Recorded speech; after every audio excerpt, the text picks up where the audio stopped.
April 18, 2024 Vijayawada పశ్చిమ నియోజకవర్గానికి MLA అభ్యర్థిగా భారతీయ జనతా పార్టీ అభ్యర్థిగా జనసేన మరియు తెలుగుదేశం పార్టీ మద్దతుతో నేను ఎమ్మెల్యే అభ్యర్థించడానికి నామినేషన్ ఫైల్ చేయడం జరిగింది.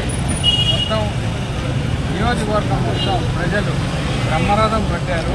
వాళ్ళ సంతోషం చూస్తూ ఉంటే నా బాధ్యత ఎంతో పెరిగిపోయిందనే ఉద్దేశంతో నేను మాటలు ఫీల్ అవుతూ ఉన్నాను.